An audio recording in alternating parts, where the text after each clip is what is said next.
रांची के पास बस एक छोटे और प्यारे से गांव सेमरा में सुबह की धूप खिल चुकी थी। गांव के चारों तरफ हरे भरे खेत और आम के पेड़ों की ठंडी हवा चल रही थी। इसी गांव के चौराहे पर संदीप नाम का एक सीधा साधा और ईमानदार इंसान अपना मटन ढाबा चलाता था। संदीप अपने हाथ से बने चूल्हा वाले मटन के लिए पूरे इलाके में बहुत मशहूर था, जिसमें स्पेशल मटन, चावल और 2 रोटी, साथ में थोड़ा सा प्याज। आज सुबह सुबह ही मटन की खुशबू पूरे सेमरा गांव में फैल गई है। मिट्टी के चूल्हे में धीमी आंच पर पकते हुए रांची मटन का स्वाद ही कुछ अलग होता है। बस थोड़े से ताजे मसाले और डाल दूं ताकि ग्राहकों को असली रांची का स्वाद मिल सके। संदीप के ढाबे पर लोग दूर दूर से केवल उसके हाथ का मटन खाने के लिए आते थे। स्पेशल मटन, 2 रोटी, चावल और प्याज वाली थाली बहुत फेमस था। रघु हमेशा ताजे मांस और शुद्ध मसालों का ही इस्तेमाल करता था, जिससे उसका मटन बहुत स्वादिष्ट बनता था। तभी गांव का एक नियमित ग्राहक नितिश वहां अपनी साइकिल से आकर रुकता है। नितिश को संदीप के ढाबे का मटन बेहद पसंद था और वो रोजाना यहाँ खाने आता था। अरे वाह संदीप भाई, आज तो तुम्हारे मटन की खुशबू ने रास्ते में ही मेरी भूख बढ़ा दी। दूर से ही मसालों की इतनी लाजवाब महक आ रही थी कि मैं खुद को रोक नहीं पाया। आइए नितिश भाई, आपके लिए तो हमेशा सबसे बेहतरीन और गर्मा गर्म मटन तैयार रहता है। ये देखिए, बर्तन में अभी अभी मटन पूरी तरह से पककर तैयार हुआ है। फिर तो जरा जल्दी से मेरे लिए एक थाली रांची स्पेशल मटन और गर्मा गर्म रोटियां लगा दो। आज तो पेट भरकर तुम्हारे हाथ का स्वाद चखने का मन बना कर आया हूँ। आप आराम से खटिया पर बैठिए, मैं अभी आपके लिए गर्मा गर्म रोटियां और मटन चावल लेकर आता हूँ। हमारे ढाबे पर आने वाले ग्राहकों की संतुष्टि ही हमारी सबसे बड़ी पूंजी है।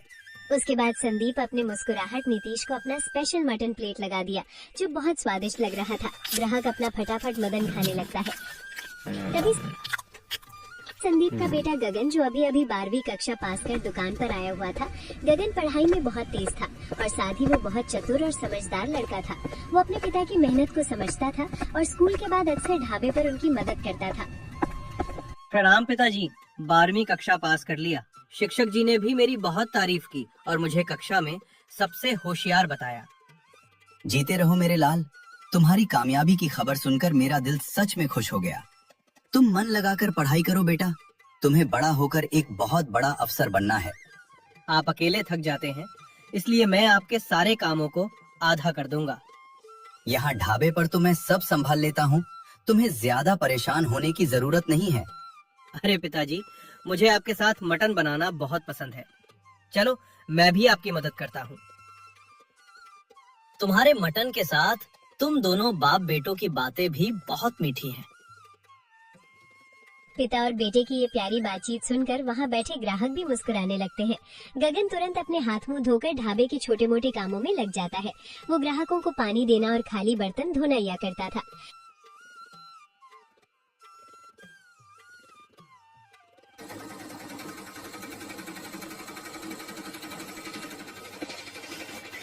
उसी गांव के एक बड़े बरगद के पेड़ के नीचे 2 शातिर और आलसी चोर बैठे हुए थे। इनके नाम शंभू और मंगल थे, जो काम करने से कतराते थे और हमेशा चोरी की ताक में रहते थे। दोनों कई दिनों से भूखे थे। अरे मंगल, जरा अपनी नाक घुमाकर हवा में उड़ती हुई इस खुशबू को तो सूंघ। ये जरूर उस संदीप के ढाबे के रांची स्पेशल मटन की खुशबू है, जो दिल खुश कर रही है। तुमने बिल्कुल सही कहा शंभू भाई, खुशबू तो सच में होश उड़ा देने वाली है। मेरी जीभ से तो पानी टपकने लगा है, लेकिन हमारी जेब में तो फूटी कौड़ी भी नहीं है। लेकिन संदीप बहुत ही सीधा आदमी है, उसे बेवकूफ बनाना हमारे लिए कोई बड़ी बात नहीं है। अगर हम कोई बड़ी झूठी कहानी सुनाएं या उसे डराएं, तो वो हमें मुफ्त में मटन दे देगा। चलो कोई ऐसा नाटक रचते हैं जिससे उसका मटन भी मिल जाए और गल्ले के पैसे भी हाथ आ जाए। पर क्या करेंगे? हाँ, मेरे दिमाग में एक बहुत ही शातिर और मजेदार योजना आ रही है। हम गांव के नए फूड इंस्पेक्टर बनकर उसके ढाबे पर जाएंगे, उसे डराएंगे कि उसका मटन खराब है और उसके ढाबे को बंद करने की धमकी देंगे। डर के मारे वो हमें चुप रहने के लिए मुफ्त में खाना और बहुत सारे पैसे भी दे देगा।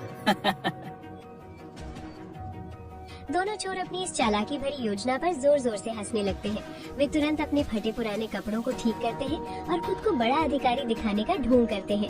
वे संदीप के सीधेपन का फायदा उठाने के लिए ढाबे की तरफ कदम बढ़ाने लगते हैं। उन्हें लग रहा था कि उनका ये झूठ उन्हें बिना किसी मेहनत के अमीर बना देगा।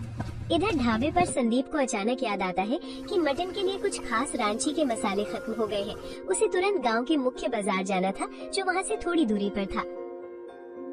गगन बेटा, मटन के लिए जो रांची वाले विशेष मसाले हैं वे पूरी तरह खत्म हो चुके हैं। मैं जल्दी से पास वाले बाजार जाकर वे मसाले खरीद कर आधे घंटे में वापस आता हूँ। तब तक तुम ढाबे पर ध्यान रखना और किसी अनजान व्यक्ति से ज्यादा बात मत करना। अगर कोई ग्राहक आए तो उनसे कहना कि पिताजी अभी कुछ ही समय में आने वाले हैं।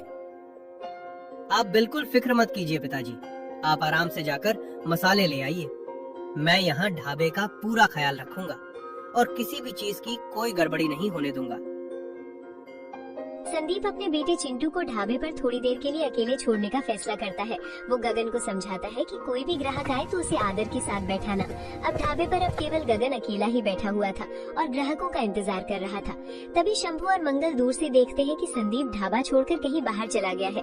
अधिक संदीप बाजार की तरफ चला गया और उसका बेटा गगन है दुकान पर। चलो उसे जल्दी से बेवकूफ बनाते हैं। उनके लिए और भी आसान काम होगा। शंभू और मंगल अपने चेहरे पर झूठी गंभीरता और गुस्सा लेकर ढाबे के अंदर दाखिल होते हैं। ए लड़के, यहाँ का मालिक कहाँ है और ये कैसा धंधा ढाबा चला रहे हो तुम लोग? हम सरकारी खाद्य विभाग से आए बड़े इंस्पेक्टर हैं और इस ढाबे की जांच करने आए हैं। हमें खबर मिली है कि तुम्हारे ढाबे पर सड़ा हुआ मटन और खराब मसाले बेचे जाते हैं। जल्दी से अपने मालिक को बुलाओ, नहीं तो हम इस पूरे ढाबे को अभी सील कर देंगे। प्रणाम सर, मेरे पिताजी अभी कुछ जरूरी काम से बाहर गए हैं और थोड़ी देर में आते ही होंगे। हाँ छोटे, हमारी एक रिपोर्ट से तुम्हारा ये पूरा ढाबा हमेशा के लिए बंद हो सकता है। देखो, इस हांडी में जो मटन पक रहा है उसकी खुशबू ही हमें बहुत संदेहास्पद लग रही है। जांच के लिए हमें ये पूरा मटन खाना पड़ेगा और तुम्हारी रसोई की तलाशी लेनी होगी। चिंटू उनकी हरकतों को बहुत ध्यान से देख रहा था और उसे तुरंत कुछ अजीब महसूस हुआ। लेकिन आप लोग सरकारी अधिकारी हैं, तो आपके पास आपका पहचान पत्र जरूर होगा। सरकारी नियम के अनुसार जांच शुरू करने से पहले आपको अपना सरकारी कार्ड दिखाना होगा। चिंटू के मुंह से पहचान पत्र की बात सुनकर दोनों चोरों के चेहरे का रंग उड़ गया। वो समझ नहीं पा रहे थे कि ये लड़का इतनी समझदारी और निडरता से कैसे बात कर रहा है। शंभू ने बात को संभालने की कोशिश करके डराने लगा।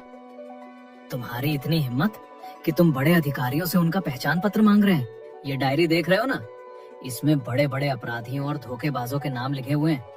अगर मैंने तुम्हारा नाम इस सरकारी डायरी में लिख दिया तो पुलिस तुम्हें और तुम्हारे पिता को पकड़ ले जाएगी।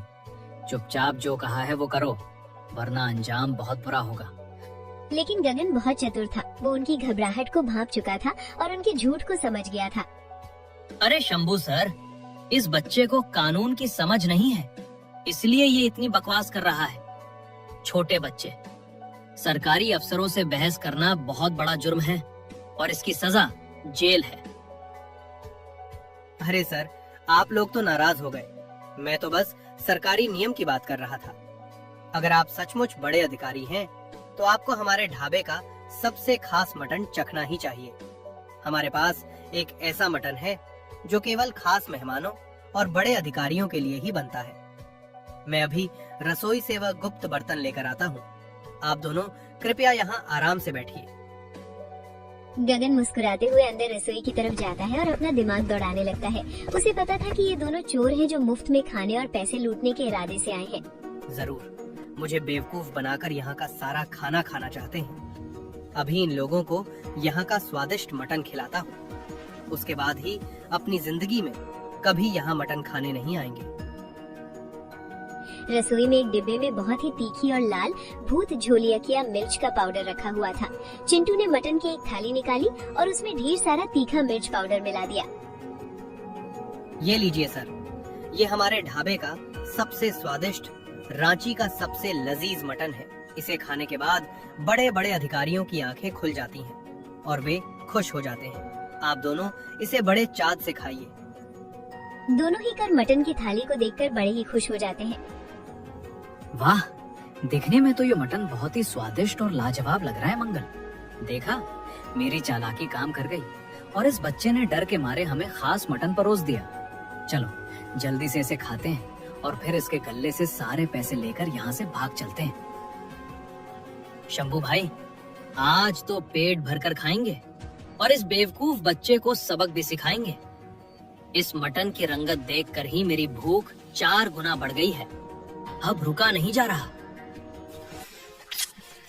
दोनों चोरों ने मटन का बड़ा सा निवाला तोड़ा और लालच में आकर उसे मुंह में डाल लिया। लेकिन जैसे ही वो तीखा मटन उनके गले के नीचे उतरा, उनके होश उड़ गए।